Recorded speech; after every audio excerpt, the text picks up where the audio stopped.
Okay. Good morning. So I was sitting here this morning thinking about the woman with the issue of blood. And I'm like, what can we learn from her life? What can we learn from her story? And it dropped in my spirit, where is your touch of faith? Where is your touch of faith? Um, in this, the woman with the issue of blood, from my research, was 12 years. She had a constant flow.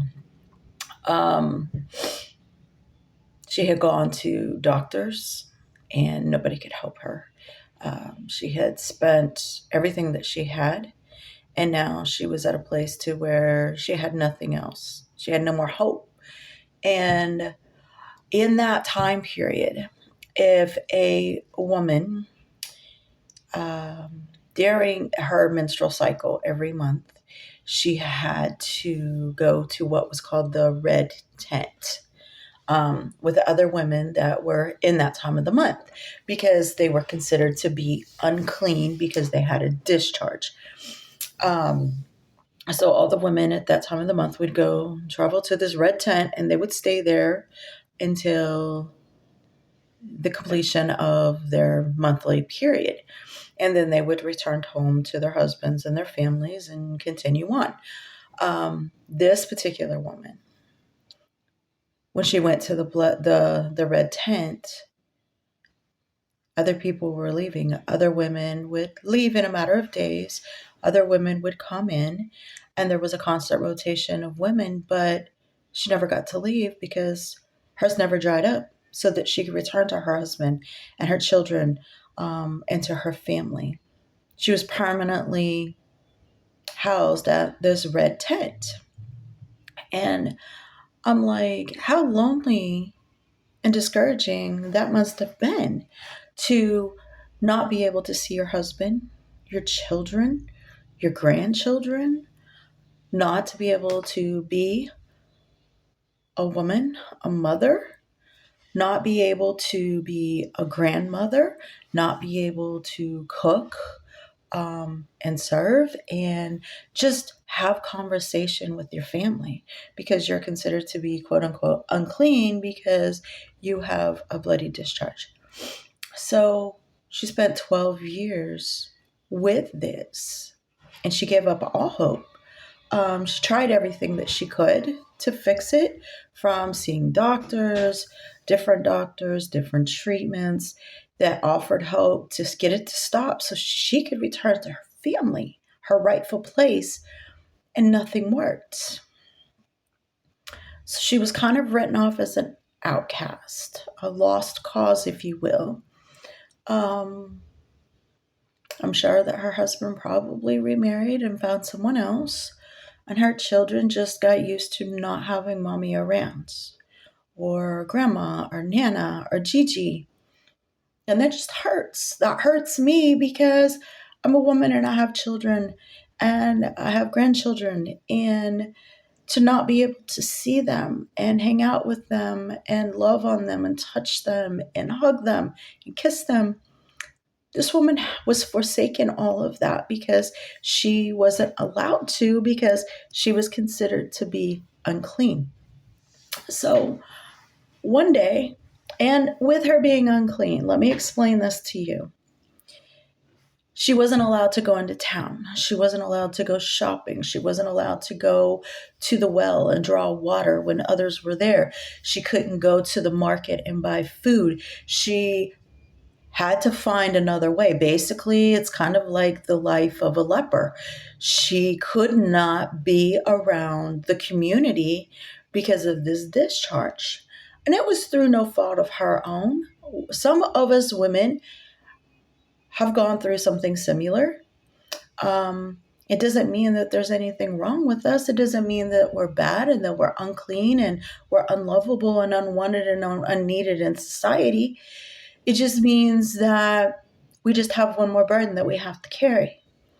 But on top of having this physical burden to carry that made her exhausted and tired and lethargic, and just she had to survive. She had to find a way to do her laundry.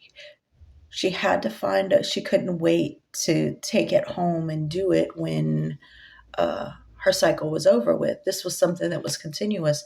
So she had to find a way to clean her clothes in a way that didn't go against the community standards, to where she wouldn't get in trouble with the priest or the community. She had to find a way to feed herself, to where she could get food to where it didn't go against the community standards or the priest or the laws of the community. And she was tired and wore down. Anybody that's ever had low iron will tell you it's very exhausting. It's very tiring. Um, and she had to do this, and she was going through this alone for 12 years. And then one day, she overheard somebody mention the name Jesus and how he had healed so many people, and how he had raised the dead, and he had turned a couple loaves of bread and a couple pieces of fish into enough food to feed thousands. And that little bit of hope started to spark again. And she was in a place of desperation of, I can't live like this anymore. I have nothing left in me. I have no reason to go on. This is what my life is. But when she heard about Jesus and that he was coming into town, she was like, this is my last hope. This is my only hope. And if I could just touch the hem of his garment, if I could just touch it, if I could just touch it, then maybe I could get my life back. Maybe I could return to my husband clean. Maybe I could return to my children. Maybe I could return to my position as being wife of the household. Maybe I could start doing laundry with the other women. Maybe I could start going to the well with the other women to draw water. Maybe I could be included again in the community as someone that is clean and not dirty and not an outcast. Maybe, just maybe, if I can just touch the hem of his garment, just his garment. I don't even have to talk to him. He doesn't have to look at me because I'm unclean. He doesn't have to even acknowledge me because I'm just a woman. And what good am I to society if I can't do what I'm here to do? If I can just touch the hem of his garment, then maybe, just maybe, I can get my life back. Maybe he can restore me to being whole and clean again. Maybe, just maybe. Just maybe. And so she did. She went into the crowds. And she knew she wasn't supposed to be there. She knew that if she went into the crowds and touched anyone, or anyone brushed up against her, or if anybody recognized her, she could have been killed because she was unclean and she was coming in among those people that were considered to be clean. But she was like, what do I have left to live for?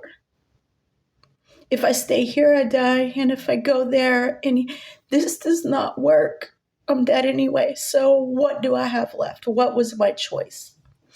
So she decided to do it. And she did. She mustered what strength she had left. And she went into the crowds and she kept pushing forward.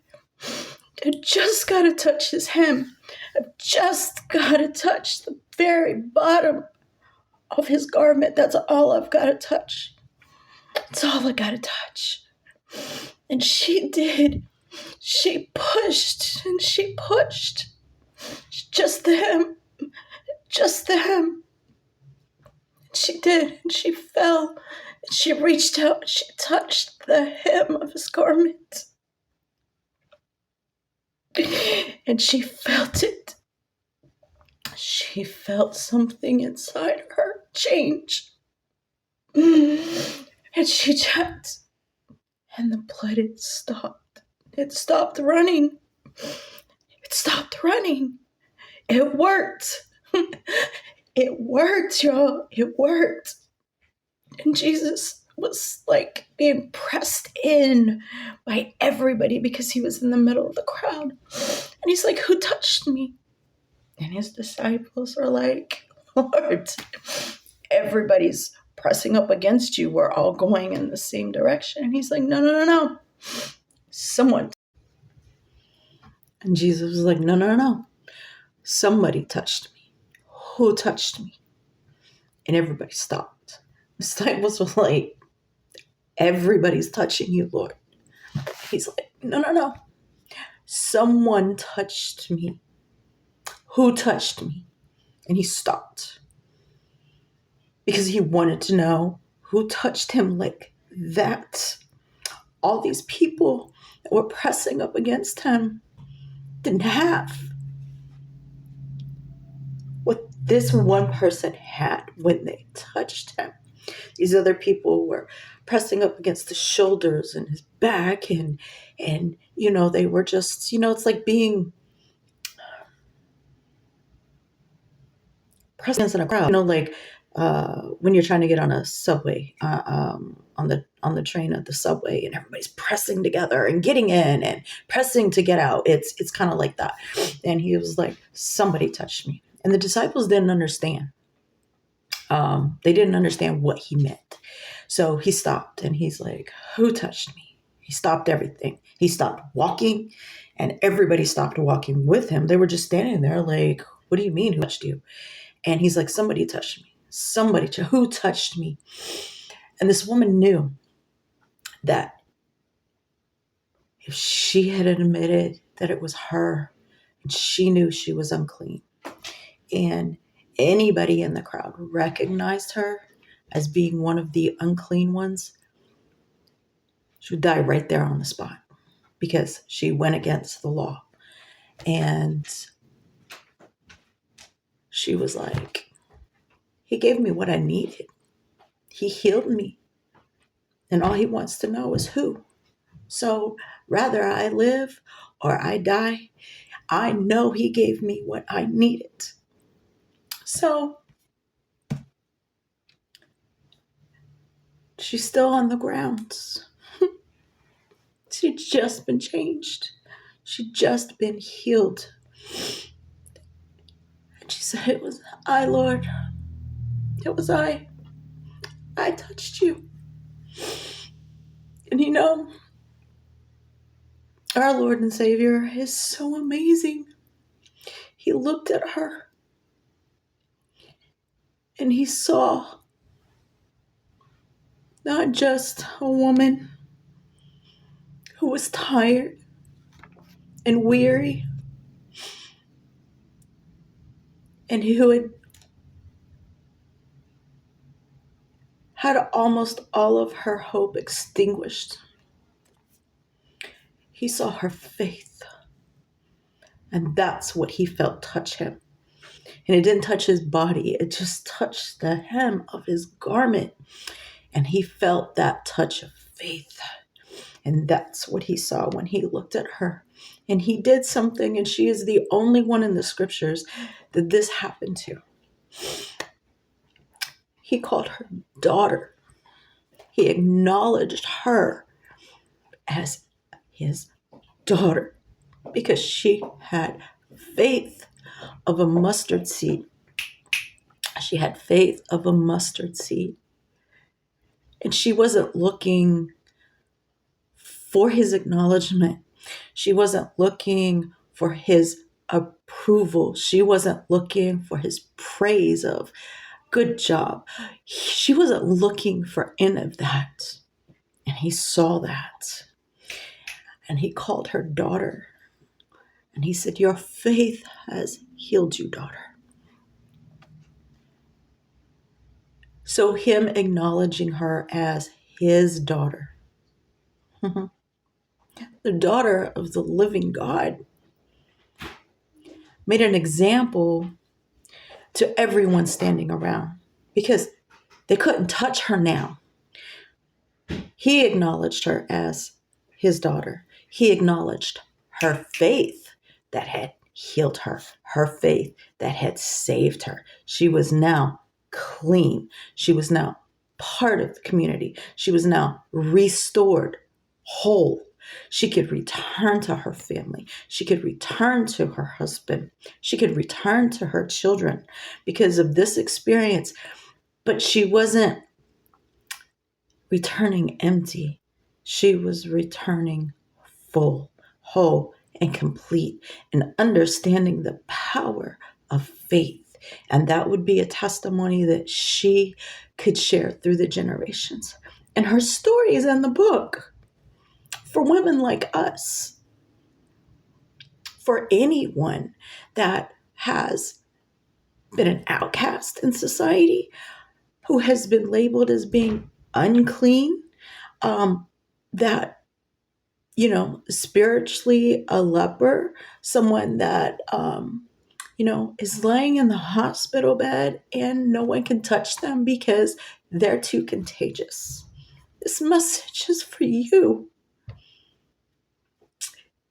Jesus Christ of Nazareth is your healer. He is your deliverer. He is the only one that can restore you. You can restore your spirit, restore your soul, restore your mind, restore your body, restore what is broken in your life. He is everything you need. He is the only thing that you need. So where is our touch of faith? Where? And it doesn't have to be something as major as going 12 years and being an outcast and being separated from your family. It could be something as minor as, I'm stuck where I'm at, Lord. I can't fight this addiction. I can't get out of this abusive, toxic situation. Lord, I don't have any hopes and dreams. Lord, I have no direction. Lord, I'm tired of just sitting here doing nothing. It doesn't have to be massive. It has to be personal and individual. No matter what your situation may be, Jesus Christ is the answer. Touch him with your faith. Call out his name and say, if you are real, Lord, and if what this woman is telling me is true, then I need you to show up in my life. I need you to prove to me that you are real. And if you do that, Lord, then I will follow you the rest of my days. I will let you be the Lord of my life, and I will surrender and submit to you, and I will follow your leading, because then I will know you are real. But God, I need you to show up, and I need you to show up in a way that nothing else has. I need to know it's you. I need to know it's you. To know that you are God and that you are real and that you can do what this woman is telling me that you can do. So make me a believer, Lord. Help my unbelief, but make me a believer. I'm telling you, Jesus Christ of Nazareth is the only answer to every situation. And he is mighty. And if you ask him in faith, he will show up and he will change your life. You may not like the way it feels with the changing, but he's doing it for your good, and he's going to make your path straight. It's going to be beautiful. Try him, taste him, touch him, and see what he can do for you. And that concludes my message for today. Be blessed.